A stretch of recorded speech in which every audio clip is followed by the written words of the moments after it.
Well, good morning. So this morning, I would like to share with you From Skin to Soul, Reclaiming the Self in a Fragmented World. So welcome back. This morning, I want to talk about something that's been unfolding for me. A journey that started with my skin, but ended somewhere much deeper.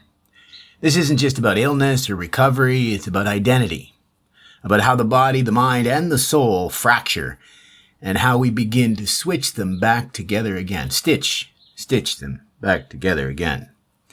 Because the more I reflect, the more I see that what we call healing isn't just physical. It's philosophical, it's emotional, it's existential. A personal case study when the skin speaks. For years, I struggled with hidradenitis suppurativa, a painful, persistent skin condition that most doctors treated like a localized problem. But I had a hunch it was systemic. I started experimenting with antihistamines, H1 and H2 blockers, and slowly something shifted. The flares stopped.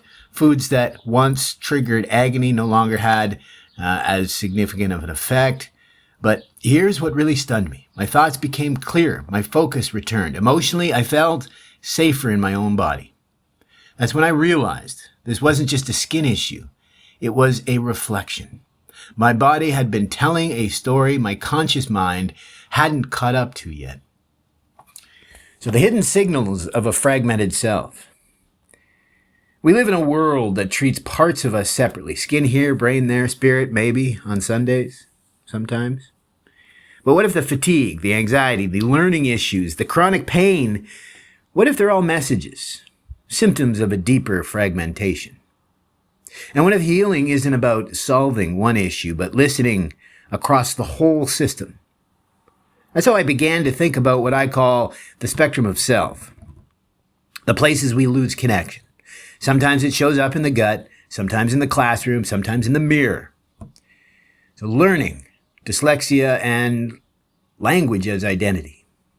As someone who's dyslexic, I've always lived in the margins of how we define intelligence. But what if the problem isn't the learner, it's the system? Temple Grandin says she thinks in pictures.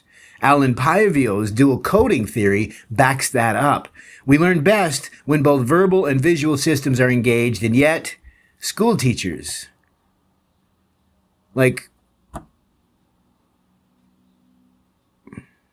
school teaches like we're all the same. But we're not. I've come to believe that many of the so-called learning differences are actually sensitivities, early warning systems, the body sensing what the system refuses to feel. Sumo wrestlers and the language of the body. Here's an image that stayed with me. I watched sumo wrestling, and over time I've noticed something.